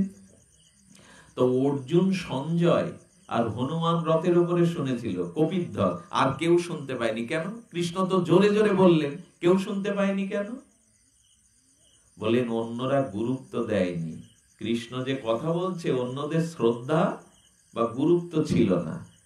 এই জন্য ওরকম আনন্দ পাওয়ার কথা না যে উনার এই দোষ, কথাটা উনার লাগছে, আমার তো লাগছে না। খবরদার, এইভাবে যদি পাশ কাটিয়ে যান, তাহলে জানবেন বরঞ্চ মনে করতে হবে জগতের সব থেকে বড় দোষী আমি, কেউ দোষী না। আমার গুরু মহারাজের কাছে রাধাকুণ্ডে ছিল, গুরু মহারাজের কাছে একজন একাদশীতে গিয়েছিলেন। গুরু মহারাজ কথা বলতেন না, সবসময় ওই ওই জগতে লীলা চিন্তনে অবিচ্ছিন্ন তৈলধারার ন্যায় থাকতেন। খুব কম কথা বলেছেন জীবনে, হরি কথা ছাড়া অন্য কথা তার মুখে সারা জীবনেও আসেনি, রাধারানীর কথা ছাড়া, ভাগবত কথা, একটা মান কথা বলতেন না। এটা তার ৯৭ বছরের নির্বিচ্ছিন্ন তার ভগবান ভক্তি। তো এক শিষ্য গিয়ে বলছেন, বাবা একাদশীতে সকাল থেকেই উঠে একাদশীর নাম কি, কি করে পালন করতে হবে, কি খেতে নেই, কি খেতে হবে, বাবা এইসব শুনতে শুনতে কান ঝালাপালা। একাদশীতে কোন জিনিসটা করলে রাধারানীর কৃপা হবে বাবা বলতে পারেন? বাবা একটু হাসলেন, এসে এক কথায় বললেন, আচ্ছা আজকে কি উপবাস করছিস, কিসে? বলে একাদশী। বলে এটা ৩-৪ বার বল। একাদশী একাদশী একাদশী একাদশী শব্দটা কি দাঁড়াচ্ছে? আমি একাই, এই জগতে কেউ দোষী না, আমি একাই দোষী। এইটুকু ভাবতে যদি পারিস তাহলে একাদশী পূর্ণতা পাবে। আমি একাই দোষী, জগতে আর কেউ দোষী না। তো হরিকথা যখন শুনতে বলতে আমাকেই বলা হচ্ছে, আর কাউকে না। এই জন্য স্ত্রী মুখ পুরুষ আর পুরুষ মুখ স্ত্রী, দয়া করে ট্রাকের পিছনে খুব ভালো ভালো কথা লেখা থাকে, ট্রাক যায় না, ট্রাকের পিছনে লেখা থাকে ১০০ গজ, ওই বাড়িটা এইখানে খাটাবেন, ১০০ গজ দূরে থাকো। আমাদের জীবনে যেটুকু পতন হয়েছে, যেটুকু ক্ষতি হয়ে গেছে, খুব বিচার করে দেখুন অসৎ সঙ্গের দ্বারাই হয়েছে, নিজের কারণে হয়নি। এখানে কিন্তু শুধু নারীদের বলা হলো না। আরো একটা কথা বলি, আমি আগে ক্ষমা চেয়ে নিয়েছি, হাত জোড় করেছি, গলায় কাপড়ও আছে। পর স্ত্রীর প্রতি শুধু না, নিজের বিবাহিত স্ত্রীর প্রতি যদি কোনো পুরুষের প্রবল আসক্তি থাকে, সেটা অসৎসঙ্গের মধ্যে পরিগণিত। এবং আরো ক্ষতি কি জানেন? ক্ষতি হলো বাইরে নদীতে পড়ে গেলে, সাগরে পড়ে গেলে লোক, বাইরের লোক দেখতে পায় না, উদ্ধার করার জন্য তো একজন ছুটে যায়, কোনো মাঝি আসে, পাশ দিয়ে লোক যাচ্ছে, কিন্তু বড় বাড়ির মধ্যে, পাঁচিল দেওয়া ঘেরা বাড়ির মধ্যে, কুয়োর মধ্যে যদি কেউ পড়ে যায়, বাইরের লোক দেখতে পাবে। কথাটা আর ভেঙে বললাম না, আপনারা জ্ঞানী শ্রোতা বুঝতে পেরেছেন কথাটা? বাইরে নদীতে পড়ে গেলে, সমুদ্রে পড়ে গেলে কেউ না কেউ দেখতে পেয়ে আমার হাত তুলতে আসবে, কিন্তু ঘেরা দেওয়া, বেড়া দেওয়া বাড়ির মধ্যে, কুয়োর মধ্যে যদি কেউ পড়ে, তার মানে বিবাহিত স্ত্রীর প্রতিও যদি প্রবল আসক্তি থাকে, সেটা অসৎসঙ্গ। কত করে বলেছে শাস্ত্র, মানি আমরা। ঠাকুর অনুকূল চন্দ্র কথাটা খুব সুন্দর বলেছেন, সহজ করে, বউ সর্বস্ব হলি যে। বিয়ের পর যদি স্ত্রী খুব ধনীর মেয়ে হয়, রূপবতী হয়, যৌবনাবতী হয়, অমুক তমুক হলো, তো বলছেন বউ সর্বস্ব হলি যেই, শয়তানেতে ধরল সেই। অতিরিক্ত আসক্তি বাড়িতেও ভালো না, কাকে বোঝাবেন এ কথা? এই জন্য অসৎসঙ্গ এক স্ত্রী মুখ পুরুষ, আর পুরুষ মুখ স্ত্রী, আর হলো অসাধু অভক্ত কৃষ্ণ অভক্ত। আর তার মানে আর জগতের সর্বশ্রেষ্ঠ অসাধু হলো যিনি কৃষ্ণ ভজন করেন না, যিনি ভগবানের বিমুখ। জুয়া খেলে, তাস খেলে, নেশা করে, এটা অসৎ বটে, শ্রেষ্ঠ অসৎ তারাই যারা দুর্লভ মনুষ্য জন্ম পেয়ে ভগবত ভজনের পথে আসে না।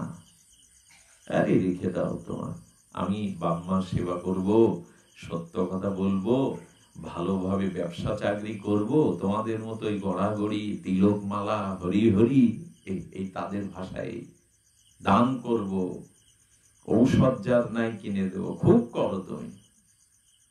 গোবিন্দ বলছেন, গোবিন্দ ভজন না করে ভগবানে বিমুখ হয়ে যদি অশ্বমেধ যজ্ঞ, গোমের যজ্ঞ, এ পৃথিবীও দান করে, তবু তার কোনো কল্যাণ হবে না যদি সে কৃষ্ণ বিমুখ হয়, ভক্তি বিমুখ হয়।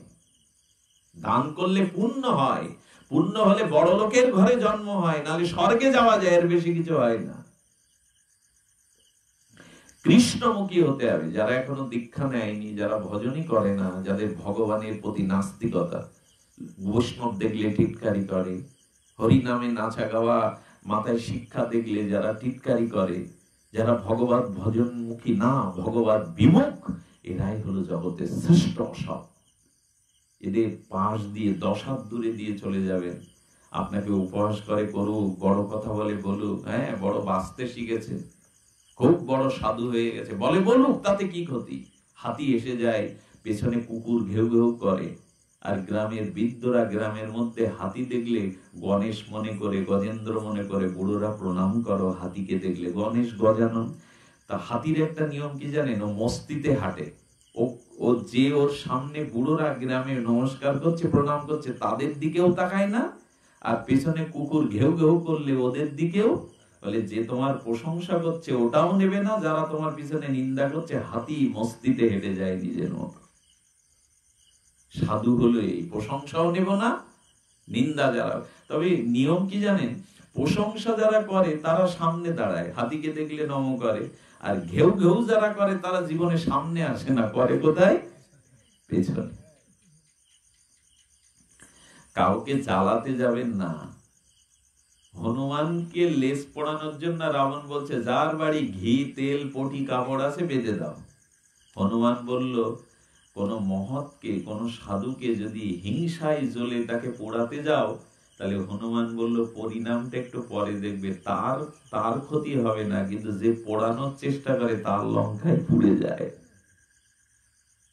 তার লঙ্কায় পুড়ে যায়। তাহলে অসাধু কারা?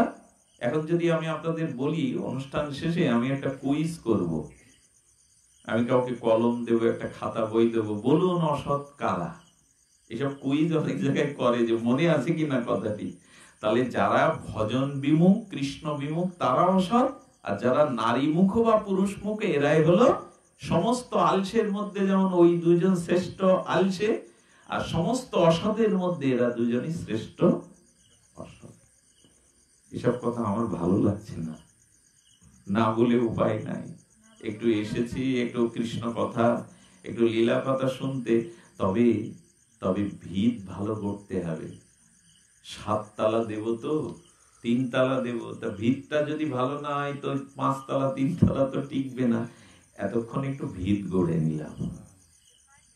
আসুন এবার আমরা একটু কৃষ্ণ কথা শ্রবণ করি। আর একটু ভক্ত হবেন কেন জানেন? তাবৎ ভ্রমতি সংসারে পিতর পিণ্ড তৎপরা, যাবৎ কুলে ভক্তিযুক্তং সুতনৈব প্রজায়তে। শ্লোকগুলো আজ কিভাবে প্রকাশ হচ্ছেন, আপনারা ভক্ত তো, যিনি অনুষ্ঠান দিচ্ছেন তারও ব্যাকুলতা আছে, তো এরকম শ্লোকগুলো সবসময় প্রকাশ হয় না, এটা সব প্রকাশ বলছেন কি? তাবৎ ভ্রমতি সংসারে, তাবৎ ভ্রমতি সংসারে পিতর পিণ্ড তৎপরা, যাবৎ কুলে ভক্তিযুক্তং সুতনৈব প্রজায়েত। যতদিন আপনাদের কুলে একজন কৃষ্ণ ভক্ত তৈরি না হচ্ছে, একজন বৈষ্ণব সৃষ্টি না হচ্ছে, যতদিন আপনার বংশের মধ্যে একজন শুদ্ধ কৃষ্ণ ভক্ত না হচ্ছে, তাবৎ আপনার পিতৃকুল যারা পূর্বপুরুষ যারা চলে গেছেন তাদের কোনো কল্যাণ হবে না। যতদিন বংশে একজন ভক্তের জন্ম না হবে, ততদিন পিতৃপুরুষের উদ্ধার বা কল্যাণ হবে না। কত বড় মহিমা বংশে একজনকে কৃষ্ণ ভক্ত করা। আমার ভালো লাগে, অনেক বাবা সন্তানকে নিয়ে সাধু সঙ্গ করতে আসে, হরিকথা শুনতে আসে, ভাইকে নিয়ে আসে, এগুলো খুব ভালো লক্ষণ। আমার পিতা ঠাকুর অনেকেই পুরনো দিনের মানুষ যারা চিনতেন, আমাকে কাঁধে করে কীর্তনে নিয়ে যেতেন, হরিনামে নিয়ে যেতেন কাঁধে করে। আমাদের প্রেমানন্দ, ছোট্ট একটা বাচ্চা আছে রাধিকা নাম, শুনলে অবাক হবেন যে রাত 1টা-1:30 পর্যন্ত আমরা কত ফরিদপুরে বাইরে গেছি, গোপালগঞ্জে ওই মেয়েটা নির্বিচ্ছিন্ন ভাবে বাবাকে জড়িয়ে ধরে কাঁদে, বাবা আমি অনুষ্ঠানে যাব। আমি হরিকথা শুনতে, আজও আসার জন্য বায়না ধরেছিল, ওকে আনা হয়নি। ওইটুকু বাচ্চা, ওই যে ও সঙ্গ করে নিয়ে যায়। একটু একটু পরিবারের কাউকে ভক্ত করুন, এতে আপনারই কল্যাণ, আপনার বংশেরই কল্যাণ। এখন কি বলে জানেন, ছেলে কম্পিউটার চালালে, ছেলে ভালো খেলাধুলো করলে, ছেলে একটু অসৎ সঙ্গে মিশলেও বাবা মা তেমন কিছু ক্ষতি হয়েছে মনে, রাত জেগে মোবাইল টিপলেও ক্ষতি মনে করে না। কিন্তু যেই বলে আমি নিরামিষ খাবো, আমি একটু বৃন্দাবনে যাব, আমি একটু মালার তিলক নেবো, বাপ মার ভাষা কি হয় জানেন, ছেলের 12 বেজে গেছে। কত বড় এটা, মানে আমাদের লজ্জার কথা। ছেলে যদি বলে আমি নিরামিষ খাবো, আমি প্রসাদ ভোজি হব, মালা তিলক নেব, বাবা মা এরকম উচ্চারণ করে বসে, ওর 12টা বেজে গেছে, লেখাপড়া নেই, চাকরি বাকরি করবে কি করে, খাবে ঠিক নেই, বৈষ্ণব হবে। অন্য ধর্মের দিকে তাকান, তারা প্রাণপণ চেষ্টা করে তাদের ছেলেদের, পরিবারের সবাইরে ওই মুখ করার, প্রাণপণ চেষ্টা করে। হিন্দুদের কেউ চায় না আমার ছেলে ডাক্তার হোক, মাস্টার হোক, ইঞ্জিনিয়ার হোক, সাধু হোক, বৈষ্ণব হোক, অথচ সে নরকে যাবে, ক্ষতি নেই, কিন্তু কাউকে সাধু করবে না। হিন্দু সমাজ পিছাচ্ছে কেন? মন্দিরে একা যায়, কাউকে নিয়ে যায়, স্ত্রীকে সাথে নিয়ে আসতে সমস্যা কি? সন্তানকে হাতে করে আনতে সমস্যা কি? কত মা জানেন, চোখে জল ভরে যায়, কোলে করে সন্তান এনে ধুলায় ছেড়ে দেয়, গড়াগড়ি দেওয়ায়। হ্যাঁ, জোর করে মাথা নত করে সাধুর চরণ ধুলি মাথায় আর আগলা জামা গায়ে দিয়ে ধুলায় গড়িয়ে দেয়। এদের কিছু হবে? এই জন্য আপনি থাকবেন না। এই যে দাদারা হরিনাম করে, পাগলা দাদারা করেন, আচ্ছা যদি কাউকে ওরা না শিখিয়ে দেন, কাউকে তৈরি না করেন, এরপর কারা আসবে? হিন্দু সমাজের দশা হলো আমি একাই, আর পরে কি হবে কিনা জানি না, আমার আসন আমার, মানে আপনাদের বলছি না, আমাদের হিন্দু ধর্মের এই অভ্যাসটা আছে, আর কেউ তৈরি হোক। আমি সৌভাগ্যবান, আমার কোন জন্মের কোন পিতামাতার স্বীকৃতি ছিল, আমি প্রেমানন্দ পেয়েছি, ধনঞ্জয় পেয়েছি, আমি অনুপকে পেয়েছি, আমি নবাগত আমাদের হারাধনকে পেয়েছি, আপনাদের পেয়েছি। কারণ কি জানেন, এরা কীর্তন, এরা পাঠ, সবকিছুই গুরু মহারাজের কৃপায়, ভজন মহিমায় এরা কিছু কিছু পায়। আপনাদের গাবতলা গ্রামে নামের দল ডাকতে হয় না, এটা কত বড় ভাগ্য জানেন। কেউ মারা গেলে, শ্মশানে যেতে গেলে হরিবাসরে আপনাদের ডাকতে হয় না।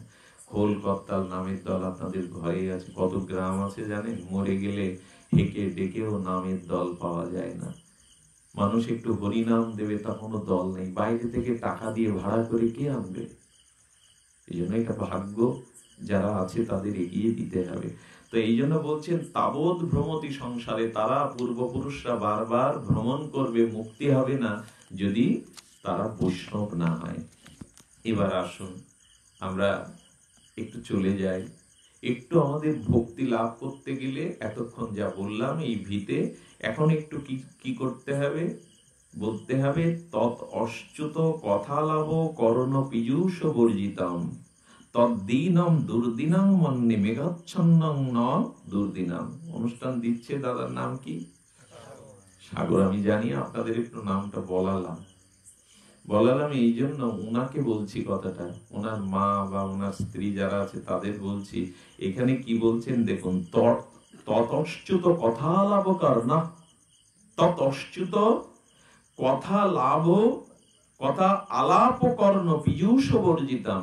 যেদিন তোমার কর্ণে সাধু মুখে হরিকথা প্রবেশ করলো না, যেদিনটা তোমার কর্ণে সাধু মুখে হরিকথা প্রবেশ করলো না, এইটাই দুর্দিন। ঝড় আসলে, বৃষ্টি আসলে, মেঘ আসলে ওইটা দুর্দিন না। ওনাকে বলছি, ওনার দুর্দিন না। তদ্দিন দুর্দিনং মন্ন মেঘাচ্ছন্নং না দুর্দিনম। যেদিন কৃষ্ণ কথা কানে প্রবেশ করলো না সাধু সঙ্গে, ওইটাই দুর্দিন।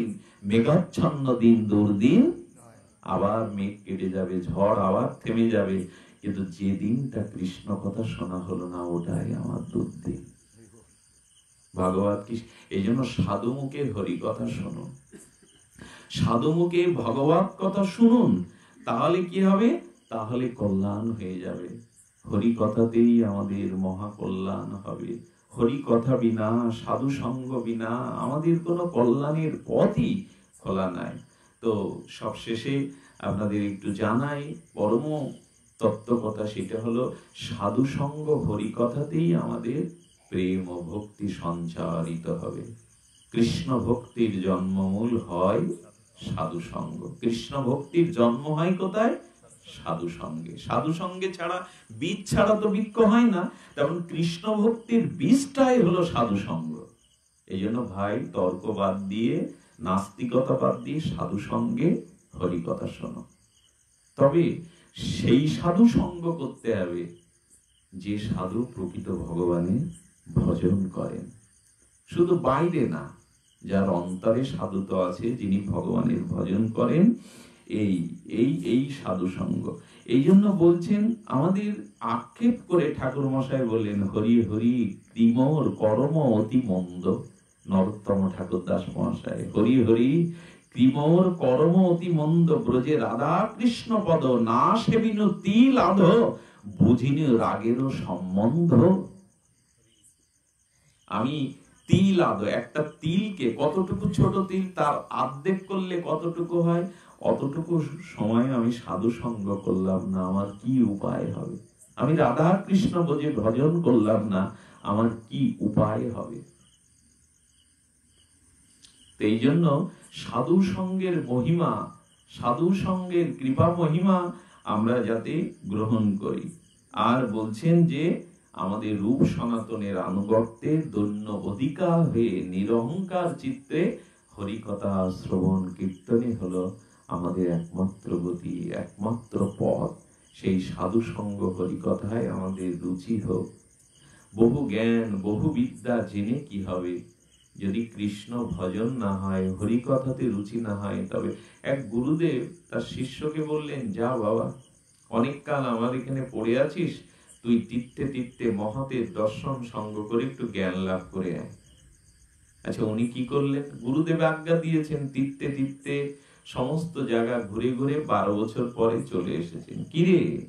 বলে, হ্যাঁ গুরুদেব, আপনার আশীর্বাদে বহু তীর্থ বহু মহতের সঙ্গ করে আমি জ্ঞান লাভ করেছি। বলে, ঠিক আছে, পরীক্ষাটা 2 দিন পরে নেব, প্রকৃত জ্ঞান লাভ করেছো কিনা। ঘটনাক্রমে একজন মারা গেছে এই গ্রামে, ওকে শ্মশানে নিয়ে যাচ্ছে, বলো হরি বা হরি নাম করতে করতে রাম নাম সত্য। বলছে, আচ্ছা তুই কেমন জ্ঞান লাভ করেছিস, তুই ওকে দেখে এসে বল, ওর স্বর্গে গতি হয়েছে না নরকে গতি হয়েছে। সর্বনাশ, ও শ্মশানে মশানে ঘুরে এসে কি বলবে? ওই গতির কথা কি করে বলবে? বললেন, কার গতি হলে এটা জানলি না তো তুই কি জ্ঞান লাভ করলি? ওর নরকে গেল কি স্বর্গে গেল, এই জ্ঞানই তোর নেই, তো তুই কি জ্ঞান লাভ? যা বেটা যা, এই জ্ঞান লাভ করে আয়, যা। কেউ মারা গেলে তার গতি কি হয়েছে এটা জানলে কিসের জ্ঞান লাভ করলি তুই? গুরুদেব আসলে ওকে একটা শিক্ষা দিতে যাচ্ছেন। তো গুরুদেব তিরস্কার করে বেরোলেন। উনি খুঁজছেন যে ওর গতি কি হলো, এটা তো জানতে হবে, যে মানুষের মরার পরে গতি কি, এটা বুঝবো কি করে? সে জ্ঞান তো আমার হয়নি। বহুদিন ঘুরতে ঘুরতে ঘুরতে ঘুরতে ক্লান্ত হয়ে দেখছে বাগানের মধ্যে একটা সুন্দর বাড়ি। বাড়ির ভেতরে কাউকে না পেয়ে বাড়ির বারান্দাতেই একটু বিশ্রাম নিতে শুরু করেছে। আসলে ওটা ছিল এক পতিতার বাড়ি, এক পতিতা তার বাড়ি। বললেন, আপনি আর জায়গা পেলেন না? ওদেরকে দেখে তো সাধু মনে, আপনি একবার পতিতা বেশ্যার ঘরে এসে বাসা বেঁধেছেন, আপনি আর জায়গা পেলেন না? বললেন, মা আমি তো বিচার করিনি, তবে কেউ ঘৃণিত নয় মা, আমি এখানে একটু ক্লান্ত হয়েছিলাম মা, এইখানে বসেছি, তোমার চিন্তা নেই। বললো, না বাবা, আমি তো আপনাকে প্রণাম করতে পারছি না, সেবা করতে পারছি না, আমি তো অভাগা পাপিয়সী ইত্যাদি ইত্যাদি। হঠাৎ তখন ওর সামনে দিয়ে একটা লাশ শ্মশানে যাচ্ছে। তো পতিতা তার মেয়েকে বলছেন, দেখে এসে বল ও স্বর্গে গেল না নরকে গেল। বললেন, এইটাই তো খুঁজে বেড়াচ্ছিলাম, এইটাই তো খুঁজে বেড়াচ্ছি, এইটা জানার জন্যই তো গুরুদেব আমাকে বের করে দিলেন। মেয়েটা ঘুরে এসে বললেন, ও স্বর্গে গেছে। পতিতাকে তার মাকে বলছে, মা ও স্বর্গে গেছে। আচ্ছা, কিছুদিন বাদে ও আবার এসছে, আমার ওর কাছে শুনতে হবে, ও বুঝলো কি করে? এই জ্ঞানটাই তো আমার হয়নি। গুরুদেব জিজ্ঞাসা করলে, আরেকজন মারা গেছে, পতিতা তাকে বলছে, দেখ তো মা ওর কি গতি হলো। এসে বলছে, মা এর নরক গতি হয়েছে। হাত জোড় করে তখন এই যিনি জ্ঞান অন্বেষণী গুরুদেবের শিষ্য, তিনি বলছেন, মা তুমি কি করে বুঝলে যে উনি স্বর্গে গেছে, ইনি নরকে গেছে? বললো, ভাই তো খুব সিম্পল, সহজ, আপনি বুঝেন না? বলে, না মা, ওইটার জন্যই তো গুরুদেব তাড়িয়ে দিয়েছে, আমার জ্ঞানের অভিমান ছিল, খুঁজে বেড়াচ্ছি। তাহলে শুনুন, আমি প্রথম যিনি গেলেন শ্মশানে, তিনি স্বর্গে গেছেন বুঝলাম কি করে জানেন? লক্ষণ দেখে। কোনো বস্তু চিনতে গেলে তার লক্ষণ চিহ্ন আছে কিছু। সেই চিহ্নটা কি? বলেন, দেখুন, উনি যখন যাচ্ছিলেন পুরো গ্রামটা শোকে স্তব্ধ হয়ে গেছিল। প্রতিটা মানুষের চোখে আমি জল দেখেছিলাম। অনেকেই নীরবে কাঁদছে আর বলছে, প্রভু এমন ভালো লোককে তুমি নিয়ে নিলে। পরে দুঃখ সে কাঁদত, পরের ব্যথায় সে ব্যথিত হতো। পুরো গ্রামের বাতাস আকাশ বলছে উনি সৎ ছিলেন, পরদুঃখী দুঃখী ছিলেন। এই চিহ্ন থেকেই আমি নির্ঘাত বলেছি উনি স্বর্গে যাবেনই যাবেনই। কথাটি খুব মানবিক কথা। বলি, ইনি নরকে গেলেন বুঝলেন কি করে? আর বলবেন না। সব যেন, কিছু মানুষ আছে দেখবেন মৃত্যু সংবাদ শুনলে মিষ্টি বিতরণ করে। সমাজে আছেন এমন কিছু মানুষ। বললেন, পুরো গ্রামের মানুষ ক্ষেপে আছে, তারা হাত ছেড়ে বেসেছে। তারা বলছে ভগবান বাঁচালে এতদিন পরে। আর তার শ্মশানের যাত্রা পরে 2-4টে লোক ছাড়া কাঁধে করার লোকও অভাব। বলছেন উনি নরকে যাবেন, এই চিহ্ন আমি নির্ঘাত বলতে পারি। সংকেতটা কি দাঁড়ালো? সংকেতটা দাঁড়ালে, মরার পরে যদি দুজন মানুষও চোখের জল ফেলে বলে একটা ভালো মানুষ হারালাম, এইটুকুই আপনাকে অনেক পথ এগিয়ে দেবে পরকালে। এইটুকু অন্তত অর্জন করি আমরা। সে কৃষ্ণ ভক্ত অনেক দূরের কথা, আগে অন্তত মানুষের মনে একটু বিশ্বাস আস্থা অর্জন করুন, যেন মরে গেলে বাতাসটা ভারী হয়ে বলে একটা ভালো মানুষ হারালাম। এইটুকুই আপনার অনেকটা পথ এগিয়ে দেবে। হ্যাঁ, তো এই জন্য আমাদের উচিত হবে একটু ভগবত ভজনে মনোনিবিষ্ট করা, আর একটু কৃষ্ণ নাম আশ্রয় করা। কয়েকদিন ধরে এই কথাগুলো বলে বেড়াচ্ছি। একটু ভগবানের স্মরণ করুন, দয়া করে একটু হরিনাম আশ্রয় করুন। না করলে কি হবে? ওই যে কথাগুলি বারবার আসছে, না এসে উপায় নাই, একই পাঠ তো করতে হবে। সেই কথাগুলো হলো, মৃত্যুর সময় কোনো ব্যক্তি যদি টাকার চিন্তা করে মরে, শুনে নিন, লোমহর্ষণ কথা, লোম খাড়া দিবে। বলে, কারো যদি টাকার প্রতি আমাদের মোহ, বলেন আগামী জন্মে শতভাগ নিশ্চিত তিনি সাপ হয়ে জন্মাবেন। ভাগবত বলছে কারো মন গড়া কথা না, সর্প হয়ে জন্মাবেন। দেখবেন যেখানে গুপ্তধন পোতা আছে, খনিজ সম্পদ আছে, ওখানে বহু সাপ থাকে। আচ্ছা, কেউ যদি কামের চিন্তা করে মারা যায়, কাম ভোগ করেছে, সেইটা মৃত্যুর সময় মনে পড়ে, বললেন সে বেশ্যাকুলে জন্মাবে। আচ্ছা, পুত্র কন্যা কাঁদছে মরার সময়, মেয়েটা কাঁদছে, ছেলেটা কাঁদছে, যদি পুত্র কন্যার প্রতি খুব মোহ রেখে মারা যান, কথাটি ভয় হচ্ছে বলতে, শূকর হয়ে জন্মাবে সে। কেন জানেন? শূকরের বাচ্চাগুলির প্রতি খুব শূকরের মোহ, পুত্র কন্যার প্রতি মোহ। যদি বলেন তুমি এ কথা কোথায় পেয়েছ, আমাদের এ কথা শোনাচ্ছ কেন, আমি আপনাদের জানাবো, এটা শাস্ত্রের এবং ভাগবতের কথা। এবং তার প্রমাণ কি জানেন? জং জং বাপি শরণ ভাবন্তে ত্যাজন্তে কলেবরং তং তম বৈদিকন্তেও সদা তদ্ভাব ভাবিতা। মৃত্যুর সময় কৃষ্ণ বলেছেন, এই দেখুন, মৃত্যুর সময় যে যে চিন্তা করে মারা যাবে তার পরবর্তী গতি, এটা তো ভগবানের কথা, গীতার কথা।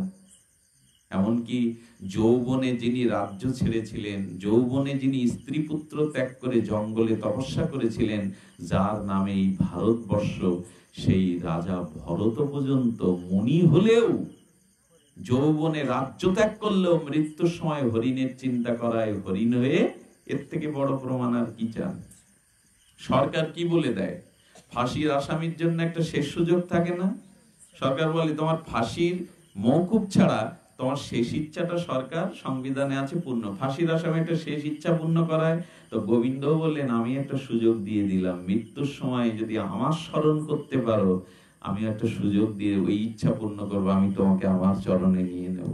যে চিন্তা করে মরবে, বাড়ির চিন্তা করে যদি কেউ মরে, ইঁদুর আরশোলা পাখি হয়ে ওই বাড়িতে এসে চকি দেবে। যদি কেউ গঙ্গার চিন্তা করে মরে, পরীক্ষিত মহারাজ ফুলের বাগানে নিয়ে গিয়ে গঙ্গার তীরে কেন হরি কথা শুনতে গেল? বলো, গঙ্গা যদি মৃত্যুর সময় দর্শন হয়, গঙ্গা, এই যে আজকে কেশব ব্রতে আপনারা গাবতলাবাসী প্রায় পালন করেন, তো ভালো লাগে। তো বলছেন মৃত্যুর সময় তুলসীর চিন্তা, গঙ্গার চিন্তা, গীতার চিন্তা, এমনকি গাভী মায়ের চিন্তাও যদি আসে, তাহলে আপনি গাভী হবেন না। গীতার চিন্তা করলে গীতা হবেন না, তুলসীর চিন্তা করলে তুলসী হবেন না। এগুলো সব ভগবানের ভক্তির এক একটা মূর্তি। এগুলো চিন্তা করে মরলে তার পরম গতি গোবিন্দ চরণ প্রাপ্তি হবেই হবে। আর হরি নাম চিন্তা করে মরলে তো আর আপনার অজামিল, যদি অজামিল কি ডাকলো? ছোট ছেলে নারায়ণ। ভগবান কত দয়ালু, কত কৃপালু, বলছেন 4 জন যাও ওকে আনতে, বৈকুণ্ঠে নিয়ে এসো। এই 4 জন কেন? তার নারায়ণ নামটা 4 অক্ষরের, তো নারায়ণ, এই তো 4 অক্ষর। তো 4 জন পাঠাচ্ছেন। তখন দূতেরা বলছে, ভগবানের দূতেরা, প্রভু ও তো পাপী, ওকে আনতে পাঠাচ্ছেন কেন? আর ও তো আপনাকে ডাকিনি, ও ছোট ছেলেকে ডাকছে। কি সুন্দর কথা এসছে দেখুন এখানে। গোবিন্দ তখন ওই পার্শ্বদের বলছেন, আচ্ছা ও নারায়ণ ডাকছে ওর ছেলেকে, ওর ছেলে জন্মেছে কতদিন আগে? তখন বলছে, প্রভু ও 10-12 বছর আগে। তখন পার্শ্বদের গোবিন্দ জিজ্ঞাসা করছেন, আমার জন্ম কবে? বলে, ব্রহ্মাও জানে না, শিবও জানে না, আপনি অনাদির আদি। আচ্ছা ও কত বছর বাঁচবে? বললেন, প্রভু 100 বছর বড় জোর। 100 বছর পরে ও থাকবে, বাঁচবে? বললো না। বলে, আমি কত বছর থাকবো? ভগবানের দূতেরা বলছে, আপনি অনাদিকাল। তাহলে ও নারায়ণ, ওর নামও নারায়ণ, আমার নামও নারায়ণ, ও বড় না আমি বড়? বলছে, প্রভু আপনিই বড়, ও তো মরে যাবে, 10 বছর আগে জন্মেছে, মরে যাবে। বলে, যদি যে বড় হয় তার একটা কর্তব্য থাকে। আমি ভগবান, আমার নামের সাথে নারায়ণের মিল আছে, তাই তোমরা তাড়াতাড়ি ওকে আমার চরণে নিয়ে এসো। ভগবানের নাম যদি স্মরণ করেন, মৃত্যুর সময় যদি একটু স্মরণে আসে, তাহলে গোবিন্দ কৃপা লাভ করবে। আর সময় নাই, আমারও নাই, জীবনেরও সময় নাই। আসুন, অসৎসঙ্গ ত্যাগ করে সাধু সঙ্গে একটু বৈষ্ণবকে মর্যাদা দিয়ে আমরা ভগবানের নামটাকে গ্রহণ করি। আপনাদের সকলের মঙ্গল হোক। আমাদের দাদাজি সারা বছর অপেক্ষা করেন এই দিনটার জন্য। আজকে দুপুরে সে কেঁদেই ফেলেছিল। আমাদের অনুষ্ঠান ছিল একটা জায়গায়, কল করে বলছে,